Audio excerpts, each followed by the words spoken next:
Hello, fellow cyborgs, and welcome to another book tag. This is the I Am the Reader book tag, which was created by Penguin Random House for the release of a book, that being The Reader by Traci Chee.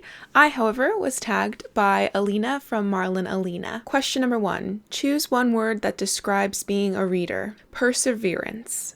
Question number 2. What's the very first book you fell in love with? That would be The Littlest Mermaid by John T. Stapleton, illustrated by Ruth J. Flanagan. Question number 3, hardcover or paperback? Paperback every single time. I don't have time for dust jackets. I don't have time for pokey corners. I don't have time for sore wrists trying to hold up a hardcover.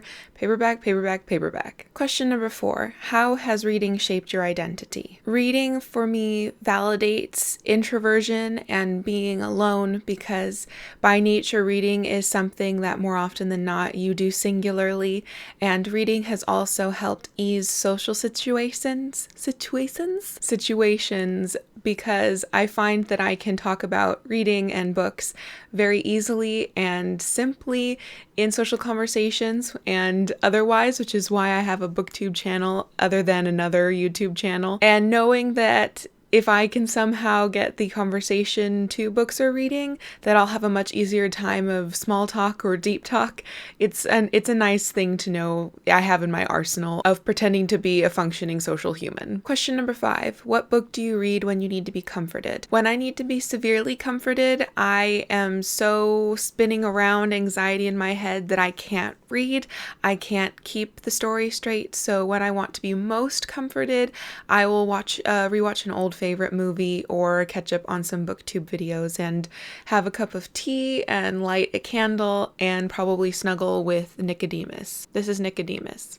Question number 6. Who taught you to be a reader, or did you do it all on your own? I think my mom definitely taught me to be a reader. She was the one who would take my sister and I to bookstores whenever we asked, and she's an elementary school teacher, so she definitely knew that reading was important as far as like the school curriculum. She also read aloud the first 4.5 Harry Potter books to my sister and I, so she definitely gave me the opportunity to love reading, though of course my love of reading comes from myself. Question number 7. Describe your dream reading lounge. So mine would be in a cozy cabin in the middle of a very friendly wood or forest. No creepy Snow White trees or serial killers here.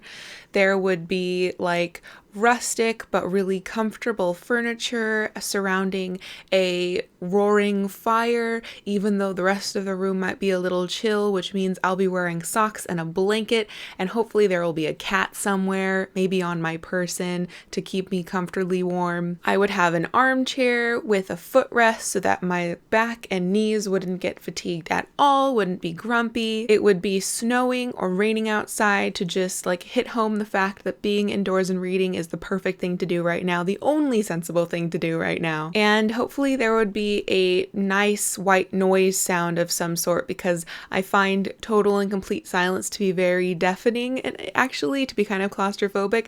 So you'd have the crackling of the firewood, which would be great, maybe some happy bird songs that aren't too cheerful or annoying, or maybe like the wind through the trees or the pitter patter of rain. Question number 8. What book changed the way you act or see the world? That would be Smoke Gets in Your Eyes and Other Lessons from the Crematory by Caitlin Doty. This book and her channel Ask a Mortician on YouTube really made me interested to face taboo subject matter within North American society head on and not to shy away from it, even though most people do, to find the courage to talk about things that really matter, even if they're uncomfortable things to talk about. Also to find that memoir can be a wonderful place to dip my toes in and out of in the bookstore, and that great lessons can be found there rather than just chicken soup for the teenage soul sorts of stories, and that micro histories, which is like